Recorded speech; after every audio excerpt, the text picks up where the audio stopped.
buat saya merasa hidup tidak berguna. Pengkhianat. Tidak apa-apa. Yang penting tidak 2 tahun lagi. Setahun lagi. Halo, good afternoon teman-teman, gimana kabar? Teman-teman, welcome to my new vlog video. Hari ini saya mau ke seminar with Guru Gembul, so I'm going there now. It's still raining. I think I cannot make video on the way because it's raining, so I will directly shoot there. So let's go. Ayo.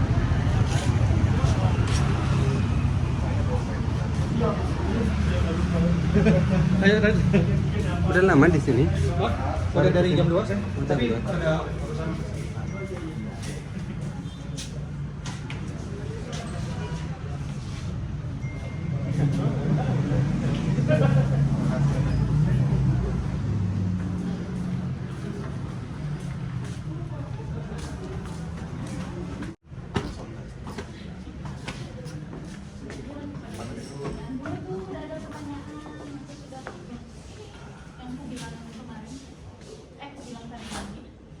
tema tentang tradisi bulan puasa di negara-negara di seluruh dunia itu tentu saja tidak terlalu menarik dan tidak akan memancing banyak pertanyaan karena faktual.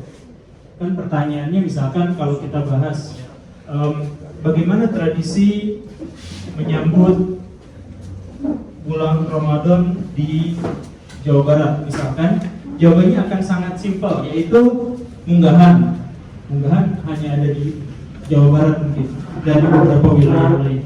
Munggahan, jadi orang-orang akan berkumpul, kemudian botram, makan bareng karena besoknya tidak akan ada kesempatan makan di siang hari. Kan begitu ya? Jadi sesederhana itu. Di Jakarta ada tradisi seperti itu, tapi Di Jakarta ada tradisi seperti itu, tapi enak mana? Gini-gini. Lagi saum. Makanya marahnya kemik. Ya, di Jakarta ada tradisi semacam botram, semacam munggahan gitu, tapi dengan nama yang lain. Di Jawa Tengah, Jawa Timur juga seperti itu, dan hal-hal semacam itu semuanya adalah masalah-masalah faktual. Kalau misalkan kita main ke Lebanon, kita menemukan di sana ada lomba tembak-tembakan meriam untuk memperingati untuk memulai bulan Ramadan. Atau misalkan kita ketemu lagi ke Mesir, ada lagi cerita-cerita yang lain, misalkan bagi-bagi lampion atau nyalain lampu semalaman penuh dan sebagainya. Ada banyak sekali cerita-cerita tradisi seperti itu. Tapi kalau temanya seperti itu, nah faktanya seperti itu, terus apa masalahnya? Kan sebenarnya kita tidak menemukan masalah yang seperti itu. Tapi kemudian kalau misalkan kita berpikir-pikir lebih dalam lagi, sebenarnya tradisi-tradisi menyambut bulan suci Ramadan sebenarnya adalah tradisi yang mengkhianati spiritualisme itu sendiri. Jadi gini, baraya semua, ini sebenarnya aturan yang umum terjadi. Spiritual itu tidak bisa diukur, tidak bisa ditakar, tidak bisa dilihat. Bentuknya sepenuhnya subjektif. Kita tidak mungkin bisa memberikan atau tidak bisa mendemonstrasikan kepada orang lain makna spiritual atau perasaan spiritual yang kita miliki itu seperti apa. Jadi misalkan gini, saya benar-benar ingin menyampaikan bahwa saya sangat menikmati bulan Ramadan. Saya menikmati bulan puasa. Bahkan ketika saya main game di bulan Ramadan itu rasanya benar-benar berbeda daripada di bulan lain. Misalkan seperti itu. Saya katakan jungkir balik seperti itu kepada baraya semua. Baraya tetap tidak akan bisa memahami makna spiritual yang ada dalam pikiran saya. Karena spiritualisme itu benar-benar ngeblank, benar-benar subjektif, dan hanya saya sendiri yang bisa merasakan tanpa kesempatan saya mampu mendemonstrasikannya kepada pihak lain. Kalau misalkan saya bercerita tentang nilai-nilai intelektualitas, saya bisa menceritakan kepada orang lain. Ketika saya misalkan menjelaskan tentang hal-hal yang bersifat moral atau tata nilai, kelakuan, sopan santun, adat istiadat, hukum, hal yang semacam itu saya bisa jelaskan, saya bisa demonstrasikan kepada orang. Tapi bagaimana caranya saya menjelaskan betapa syahdunya saya ketika saya ada di bulan suci Ramadan? Saya nggak mungkin bisa menceritakan itu. Karena apa? Karena itu bersifat spiritual, dan spiritual itu nggak bisa dijelaskan. Itu pribadi setiap orang. Dan nilai spiritual justru ada ketika kesendirian itu. Nilai spiritual itu ada ketika kita secara unik mendapatkan sesuatu yang tidak bisa kita jelaskan. Misalkan orang-orang Arab menyebutnya misalkan kadang-kadang sibgoh gitu ya, celupan atau yang semacam itu, dan kita merasakan itu, tapi tetap kita tidak bisa menceritakan kepada orang lain. Nah, di satu sisi spiritual berbentuk seperti itu, tetapi di sisi lain spiritual itu mendorong kita untuk melakukan sesuatu, ya kan? Atau mengajarkannya kepada pihak lain. Bagaimana caranya? Adalah dengan ritual. Jadi ritual adalah jembatan kita untuk memberitahukan kepada pihak lain tentang sesuatu yang spiritual yang ada dalam diri kita. Jadi ada hubungan yang sangat erat antara ritual dengan spiritual. Makanya dalam konteks ini ritual itu menjadi sangat penting. Ada beberapa kelompok di dunia Islam, khususnya yang kelompok sufistik misalkan, yang mengatakan bahwa udah sholat itu nggak penting fikihnya kayak gimana, yang penting tuh hati kita terpaut sama Tuhan atau enggak. Kan banyak yang seperti itu. Yang penting itu maknanya, bukan perilakunya. Untuk beberapa masalah itu benar, karena yang tadi itu, bahwa spiritual itu harus ada jembatan, yaitu ritual, untuk bisa sampai ke dunia. Kalau tidak ada ritual, maka hanya di pikiran saja. Dalam konteks itu benar, tetapi kalau misalkan tanpa ritual, maka kita tidak mungkin bisa mewujudkan apa yang ada dalam jiwa spiritual itu. Jadi spiritual itu untuk sampai ke dunia, untuk bisa sampai dikatakan, untuk bisa sampai diucapkan, itu membutuhkan ritual. Begitu. Nah, ritual itu membutuhkan sesuatu juga untuk bisa disampaikan kepada publik. Jadi gini nih, spiritual, akal, pikiran, hati kita saja. Ritual, tindakan kita saja. Nah, bagaimana caranya agar dia menjadi bagian dari masyarakat? Sebab bagaimanapun agama itu berhubungan dengan masyarakat. Agama itu bagaimanapun adalah nasihat. Agama itu nasihat ya. Agama itu nasihat buat orang lain. Jadi orang yang tidak memiliki spiritual mendapatkan nilai-nilai spiritual. Orang yang tidak berkelakuan baik wajib ditularkan berkelakuan baik kepada dia dan sebagainya. Nah, karena itu dari spiritual masuk ke ritual itu sudah ada jembatannya. Bagaimana dari ritual itu masuk ke masyarakat adalah dengan menciptakan tradisi-tradisi. Nah, jadi sebenarnya tradisi itu adalah bahasa spiritual kita untuk disampaikan kepada publik, tetapi telah terdistorsi berulang-ulang. Makanya yang saya katakan di awal tadi itu, tradisi bulan Ramadan hampir sepenuhnya dan hampir seluruhnya itu bertentangan dengan nilai-nilai spiritual bulan Ramadan. Di mana misalkan bertentangannya, misalkan yang tadi yang sederhananya ya, orang Sunda tradisinya itu adalah dengan munggahan, bersih-bersih, maaf-maafan sama orang lain, kemudian makan-makan, buat ram bareng dan hal yang semacam itu. Padahal nilai tradisi yang nilai spiritual yang semestinya diperjuangkan di bulan Ramadan adalah bahwa kita beraktivitas seperti sedia kala semuanya, tetapi hati kita, pikiran kita semuanya di-refresh dalam semangat bulan suci Ramadan. Jadi gak ada misalkan acara buat rambut-raman karena besok kita dilarang makan di siang hari, ya gak ada cerita semacam itu. Justru kalau ada cerita yang semacam itu, maka itu sebenarnya mengurangi nilai spiritual kita. Atau misalkan ketika bulan Ramadan kita beli baju baru gitu ya, 10 hari sebelum Ramadan itu pasar baru itu pasti penuh padat dan susah, macet luar biasa, sampai banyak orang di situ yang menyerah. Udah mau panas-panas, berdesak-desakan, akhirnya tukang sirup di depan pasar baru itu penuh. Jadi saya juga kabita dulu waktu nyari baju buat istri, aduh beli bajunya nggak dapat, berdesakannya kena, lihat orang-orang yang pada menyerah. Dan besoknya luar biasanya orang-orang itu justru malah merayakan hari kemenangan. Hari dimana mereka dikalahkan secara telak. Tapi begitu ya. Nah, jadi bulan Ramadan itu sering kita hitung-hitung. Jadi misalkan ini nih tradisi, setiap sore penuh padat jalan-jalan itu karena banyak orang yang berburu takjil. Itu tradisi ya. Dan apakah kita bersepakat bahwa tradisi itu sebenarnya menyalahi nilai-nilai spiritual dalam bulan Ramadan? Ya tentu saja. Karena misalkan di antara sekian banyak pendapat, misalkan Abu Hamid Al-Ghazali itu mengatakan justru ciri dari orang-orang yang puasanya tidak bermakna itu adalah orang-orang yang mikir nanti buka makannya apa.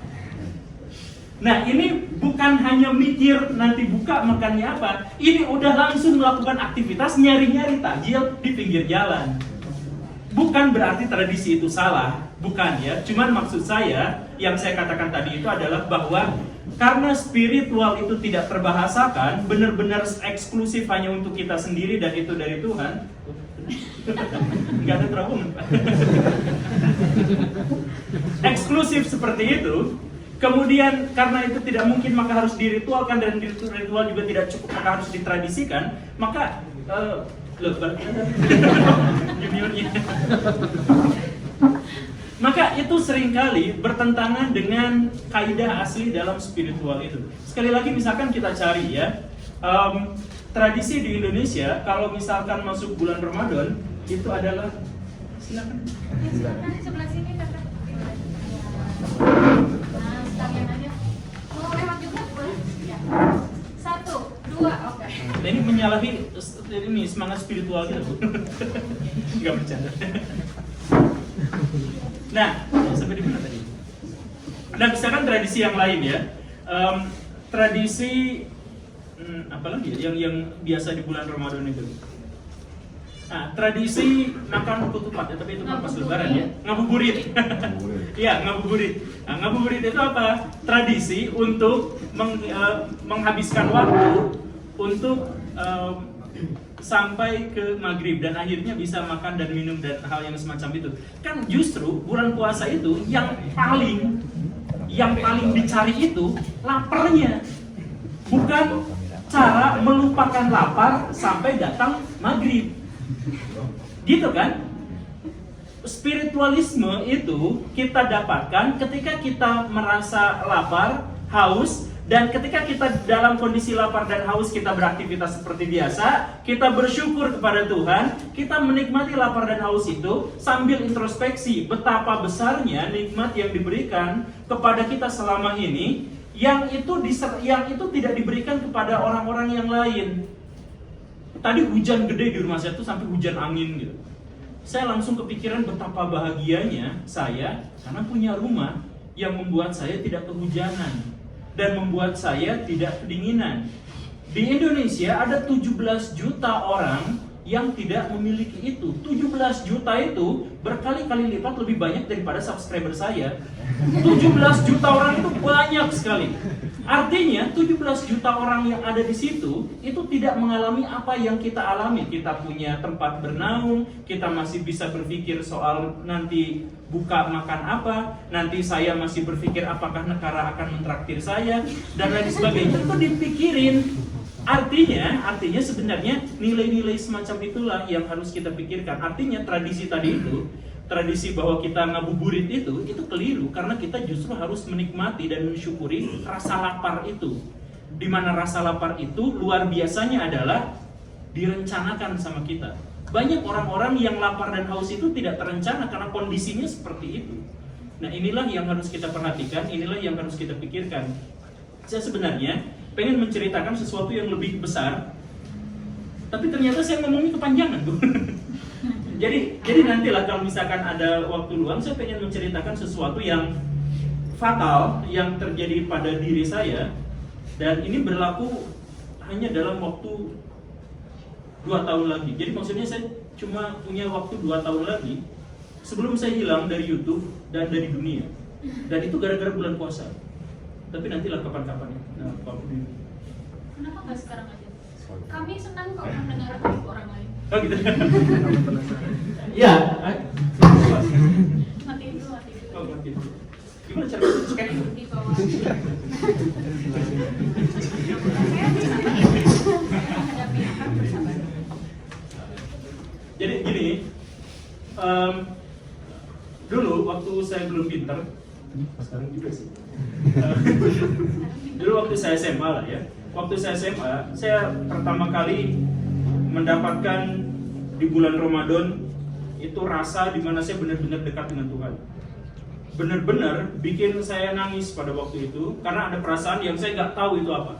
Itu yang tadi saya bilang itu adalah spiritual. Saya mau ceritain sampai jungkir balik, mereka akan bisa jelaskan, bisa mengerti. Tapi saya benar-benar merasakan pada waktu itu sampai dengan perasaan yang sama sekali tidak bisa dikendalikan itu, saya berdoa kepada Tuhan. Saya minta mati pada bulan itu saja. Karena saya bayangkannya adalah bulan itu saja itu luar biasa bisa saya nikmati, apalagi kalau saya mati sekarang, saya masuk surga. Itu tentu jauh lebih nikmat bagi saya. Jadi saya pada waktu itu berdoanya, saya minta dimatikan di bulan Ramadan itu saja. Tapi kok saya nggak sakit-sakit? Kok nggak ada indikasi saya bakal mati sekarang? Ya gimana caranya? Saya cari-cari cara mati kok nggak mati-mati. Itu waktu saya bodoh gitu ya. Nah kemudian di akhir bulan Ramadan yang sangat menggembirakan buat saya itu, baru saya kepikiran bahwa Muslim itu gak boleh mati sekarang sebelum visi misinya tercapai. Jadi tujuan dari Muslim hidup itu adalah memberikan kemanfaatan kepada orang lain. Egois banget kalau ada Muslim yang pasrah saja mau mati kapan sebelum visi misinya itu terwujud. Sebelum visi misi terwujud artinya kemungkinan masuk nerakanya lebih besar. Kan visi misi Muslim itu adalah bermanfaat buat orang lain, menjadi rahmatan lil alamin. Itu visi buat masyarakat dunia. Visi buat akhiratnya menyelamatkan dirinya dengan cara beribadah. Itu misinya ibadah, visinya adalah memberikan manfaat kepada orang lain. Itu visi misi Muslim itu begitu. Nah, saya dulu kan masih SMA, belum juga apa-apa. Ya, jadi ngapain juga saya minta mati dapat surga? Belum tentu juga saya mati dapat surga pada waktu itu. Walaupun pada waktu itu saya benar-benar merasakan kenikmatan yang sangat-sangat luar biasa di masa itu. Nah, kemudian saya nakal lagi, saya bawang lagi, saya cabul lagi, ya sama seperti yang lain, saya biasa-biasa lagi, tidak ada apa-apa lagi. Kemudian ketika kuliah, nah tadi itu, ini kejadiannya unik ya. Yang tadi itu adalah waktu saya SMA kelas 3. Nah, waktu saya kuliah, semester akhir, saya mengalami perasaan yang sama, jauh lebih dahsyat, sampai saya secara literal gila. Gila secara literal gila. Bukan bohongan gila. Gila tuh waktu dulu belum ada zaman WA, belum ada BlackBerry, waktu itu zaman SMS. Saya tuh kalau beli pulsa 10.000 gitu, itu biasanya habis dalam sehari gara-gara saya nge-SMS-in teman-teman saya untuk minta bunuh saya sekarang juga dengan cara paling menyakitkan sekalipun. Itu saya nge-SMS ke teman-teman saya gitu. Dan kalau saya ngobrol sama teman saya nangis tiba-tiba. Dikasih sesuatu nangis tiba-tiba. Karena pada waktu itu puncak kegilaan tuh, maksud saya adalah saya nggak bisa jelaskan bagaimana detailnya, dan saya nggak bisa jelaskan bagaimana perjalanan menuju ke sana. Tapi saya jelasin, kalau saya naik motor tuh, terus di hutan misalkan, itu kanan kiri itu pepohonan, daun-daun, itu tasbihnya tuh kedengeran sama saya tuh. Itu bikin saya pening, pengen, itu saya gak bisa jelasin. Pokoknya itu rasa subhanallah gitu, semuanya itu benar-benar kerasa. Sampai saya tuh ngenikmatin rasa sakit yang saya alami gitu pada waktu itu tuh. Terus, ya pokoknya mah kejadiannya panjang lah. Saya dengan orang lain ngomong seperti ini jadi pengen nangis, terharu gitu, terharu. Sampai puncaknya itu ketika saya sholat isya di satu waktu, kegilaan saya itu memuncak. Kegilaan saya itu memuncak ketika saya gak berani bangun dari sujud karena saya khawatir saya melihat Tuhan di depan, melihat Allah Subhanahu Wa Taala. Aduh, ini kan gak mungkin juga, ini saya jadi musyrik lah, jadi apa, kan gak mungkin juga saya melihat gitu. Tapi saya benar-benar merasakan, sepenuhnya saya benar-benar merasakan kehadiran Allah, sampai saya percaya pada waktu itu seandainya saya bangun dari sujud saya ngelihat gitu. Saking ngerasainnya. Maka dari itu saya tuh gak berani bangun. Kalau bangun ngelihat, nanti kan masa mungkin ada hamba yang bisa melihat Tuhan, itu udah pelanggaran, udah penistaan, udah segala rupa gitu. Makanya saya sujudnya di situ sambil nangis habis-habisan di situ. Karena gak mau bangun, takut. Tapi ngapain juga saya sujudnya kelamaan gitu, kayaknya sholatnya juga udah batal gitu pada waktu itu. Karena bacaannya udah lupa, apanya udah lupa, semuanya udah, ini saya juga udah lupa pada waktu itu udah rakaat berapa gitu. Tapi ya setelah cukup lama di situ, akhirnya ya saya memberanikan diri bangun dan memang tidak melihat apapun. Hanya dinding kamar saya aja yang jelek. Tapi di situ ada akhirnya sebuah semacam pikiran dalam benak saya. Saya langsung bilang gini. Bukan saya bilang gini, ada semacam perasaan yang masuk dalam pikiran saya. Perasaannya tuh gini, kalau kamu mau mati sekarang ya mati aja, nggak apa-apa, bisa masuk surga. Tapi kalau kamu bertahan hidup, maka kamu punya kesempatan untuk menyelesaikan visi misi kamu dalam hidup. Udah itu baru boleh mati, tapi belum tentu masuk surga. Jadi ada dua pilihan pada waktu itu. Mati sekarang masuk surga, atau matinya nanti setelah menjelaskan visi misi sampai menularkan gagasan, ide, sampai melakukan sesuatu, baru mati. Tapi belum tentu masuk surga. Itu pilihannya dua itu. Nah, saya nggak tahu gimana ceritanya, itu otak saya memang lagi gila pada waktu itu. Sekali lagi gila secara literal gitu ya. Saya justru malah mikir, saya pilih bertahan hidup sampai sekian tahun. Maka tak lama setelah itu saya mendeklarasikan, saya bilang sama teman-teman saya bahwa target mati saya adalah umur 40 tahun. Jadi maksudnya adalah kalau dikasih umur lebih dari itu syukur, cuman target saya segitu. Maksudnya adalah saya harus menyelesaikan semua visi misi saya itu batasi umur 40 tahun. Artinya kalau saya meninggal di usia itu, saya tidak mati penasaran, nggak jadi arwah gentayangan yang nyari pembunuhnya, jadi siapa gitu, nggak gitu. Jadi bukan berarti saya mengharapkan mati di umur 40 tahun, tapi targetnya adalah seperti itu. Sama seperti target nikah, kan banyak orang yang target nikah saya adalah umur 400 juta tahun misalkan. Kan ada yang mau menikah, ya karena sudah optimis dengan kejombloannya. Kan ada yang begitu. Nah, target mati saya itu umur 40 tahun. Jadi saya harus bisa mencapai seluruh visi saya itu adalah di umur 40 tahun. Makanya sahabat saya punya sahabat, dia tuh dalam tanda kutip ya Wahabi tulen gitu. Jadi kalau saya misalkan di video sering mengkritik Wahabi, apa itu kan gagasannya. Sahabat terdekat saya itu orang Wahabi tulen gitu. Ya istilahnya Wahabi gitu ya. Nah dia itu, Wahabi itu, orang itu yang namanya Mahesa itu, dia kalau misalkan ngobrol sama saya, sering kali mengingatkan, Bul, 3 tahun lagi ya, Bul, 2 tahun lagi ya. Jadi kalau misalkan ngobrol sampai sekarang pun, ingat ya 2 tahun lagi siap, karena umur saya sekarang 38 tahun. Jadi saya pastikan, saya benar-benar harus memastikan pada diri saya sendiri bahwa seandainya saya mati memang benar-benar umur 40 tahun, semuanya sudah clear. Visi saya di bumi sudah selesai. Itu adalah ritual saya yang muncul dari spiritual saya. Dan di situ akhirnya memunculkan sebuah tradisi. Tradisi apa? Assalamualaikum guys, selamat datang kembali di Ibu Indonesia.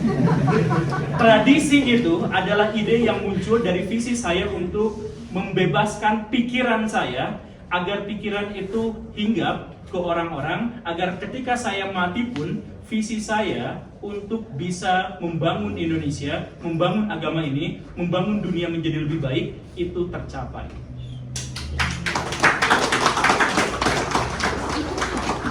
Kelamaan nih ngomong itu. Bukan jadi berlapas. Jadi ini ya, kalau spiritual jadi pakai hati. Jadi saya tuh tadinya mau harai loh, tapi kan kalau bahasanya kayak gitu jadi tidak jadi saya. 2 tahun lagi. Itu 4. Kelebihan 2. 2 tahun lagi ya? Pasti waktu SMA anak Romis. Bukan. Karena siapa di sini yang anak Romis? Saya. Rohis itu pengkhianatan terhadap Islam.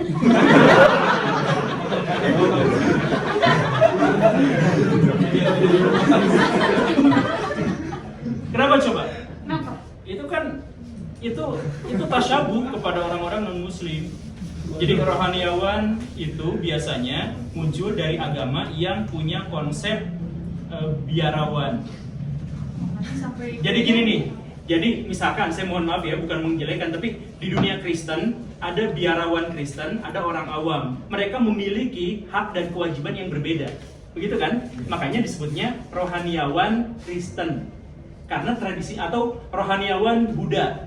Biksu itu beda hak dan tanggung jawabnya dengan orang biasa, begitu kan? Karena apa? Karena beda. Nah, di dunia Islam setiap orang itu memiliki hak dan kewajiban yang sama. Mau ustadz, mau gelandangan, hak dan kewajibannya sama. Sehingga di dunia Islam itu tidak ada yang namanya rohaniawan. Jasmani dan rohani itu sama-sama diatur oleh Islam. Jadi bukan rohaninya saja. Nah gitu ceritanya. Ibu rohaniawan itu pengkhianat. Anda membuat saya merasa hidup tidak berguna. Pengkhianat. Tidak apa-apa. Yang penting tidak 2 tahun lagi. Setahun lagi. Udah? Ya Kita sih. langsung ke pertanyaan aja ya. Ya boleh. Pertanyaannya banyak banget, panjang-panjang. Ini baru 1, 2, 3, 4, 5, 6. Nanti saya akan buka juga untuk teman-teman yang ada di sini. Kita ambil ya, acak nih. Jika Muhammad Al-Fatih dikritik dan dianggap melakukan dosa besar karena mengubah katedral Hagia Sophia menjadi masjid, maka apakah prinsip yang sama bisa diberlakukan kepada Masjidil Aqsa? Oh gini ceritanya. Oh itu nonton video saya sebelumnya ya soal Al-Fatih. Jadi begini, ginilah. Dalam Pegang ini aja. Harus selalu pegang. Saya megang buku, Bu. Tadi nyemplokin buku di sini terus saya megang. Dalam tradisi Islam, dalam perjanjian Hudaybiyah itu ada sebuah kesepakatan Nabi dengan orang-orang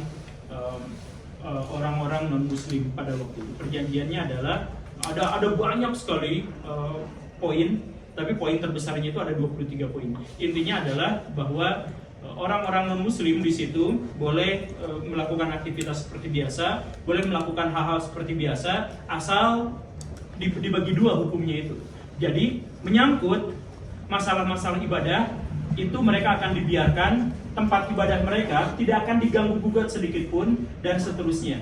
Bahkan ketika misalkan penaklukan Mekah, Nabi Muhammad juga bilang siapapun yang datang ke tempat ibadah ini, ke rumah ini, maka dibiarkan. Dan di dalam Al-Quran itu bukan banyak, ada setidaknya 2 ayat yang menjelaskan bahwa rumah ibadah itu tidak boleh diganggu gugat. Begitu ceritanya.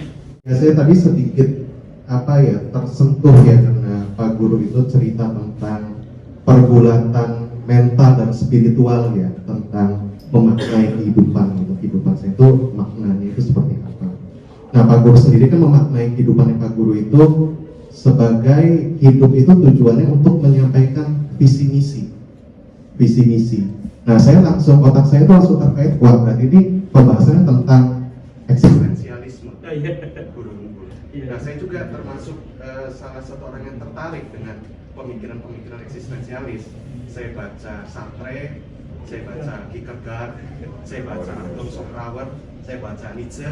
Nah, itu saya walaupun saya ekonomi manajemen, tapi filsafat, psikologi dan sejarah saya juga lumayan cukup mengikuti. Saya baca Sapiens, Profesor Yuval Noah Harari, ya, dan berbagai. Nah, saya agak sedikit tergelitik dengan pernyataan Sartre, di mana ada pernyataan eksistensi mendahului esensi.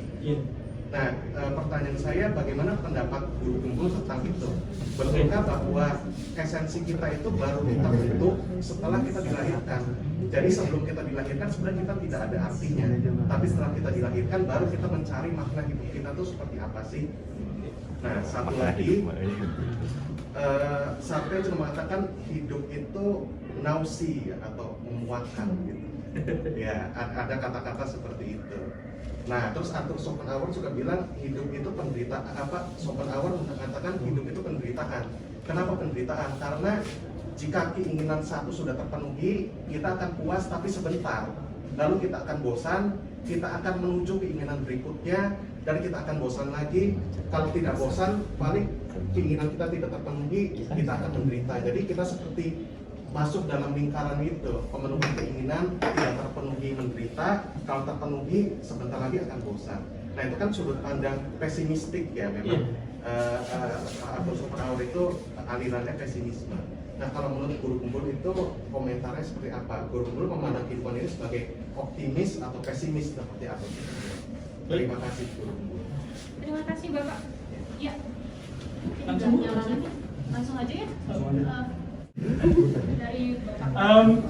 Saya juga heran sebenarnya Pak, kenapa orang-orang eksistensial itu ngebucin semua dan gagal semua dan akhirnya melankolis semua.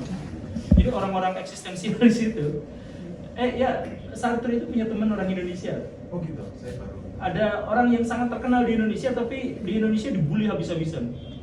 Siapa? Pramudia Anantatur. Itu temannya. Bahkan ketika Pramudia itu di penjara itu dikasih hadiah sama Sartre. Sintik. Dari situlah dia nulis semuanya yang kita kenal tulisan-tulisan Pramudia itu dari dia, dari Mesin Tik itu. Nah, soal eksistensial dan esensial itu sebenarnya adalah pertanyaan yang bagi saya pribadi itu tidak esensial, karena saya sudah lihat dari jawabannya gitu. Jadi sebenarnya gini, barangkali boleh ikut sama-sama nanya ya.